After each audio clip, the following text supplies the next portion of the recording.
அனுப்புனர் பெறுநர் எழுதும் பொழுது இந்த நா வரணுமா இல்லை இந்த நா வரணுமா அப்படிங்கிற சந்தேகம் நிறைய பேர்த்துக்கு இருக்கு. அதாவது தன்னகரம் வரணுமா இல்லை ரன்னகரம் வரணுமா அப்படிங்கிற சந்தேகம் நிறைய பேர்த்துக்கு இருக்கு.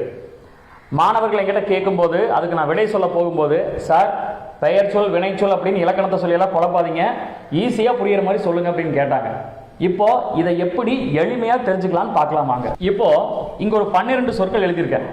அனுப்புனர், பெறுநர், ஓட்டுநர், நடத்துனர், பேசினர், பாடினர், ஆளுநர், அளித்தனர், இயக்குனர், குழுவினர், செய்தனர், உறுப்பினர். இப்போ இதில் இந்த நர் வருமா இல்லை இந்த நர் வருமா அப்படிங்கிற சந்தேகம் இருக்கு இல்லையா? ரொம்ப ஈஸியாக புரிஞ்சுக்கலாம். என்னன்னா, எந்த சொல் கட்டளையாக இருக்கோ அதுக்கு பின்னாடி எல்லாம் இந்த நா தான் வரும், அதாவது தன்னகரம் தான் வரும். எந்த சொல் கட்டளையா இல்லையோ அதெல்லாம் இந்த நா, அதாவது ரன்னகரம் தான் வரும். இப்போ பாருங்க, அனுப்பு கட்டளையா இருக்கா? அனுப்புனர். பெறுநர், பெரு கட்டளையா இருக்கா? பெறுநர்.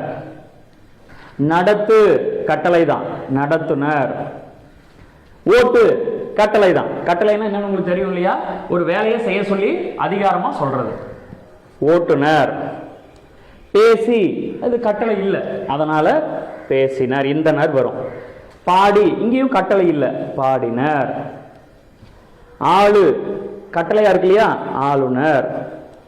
அளித்த கட்டளை இல்லை, அப்போ அளித்தனர். இங்க இயக்கு கட்டளையா இருக்கு இல்லையா? அப்போ இயக்குனர். குழுவி இங்க கட்டளை இல்லை, அப்போ குழுவினர். இங்க உறுப்பி கட்டளை இல்லை, உறுப்பினர். செய்த இங்கேயும் கட்டளை இல்லை, செய்தனர். அவ்வளவுதான். அந்த நாவுக்கு முன்னாடி சொல் கட்டளையா இருந்தா இந்த நா போட்டுக்கோங்க, கட்டளையா இல்லைன்னா இந்த நா போட்டுக்கோங்க, அவ்வளவுதான்.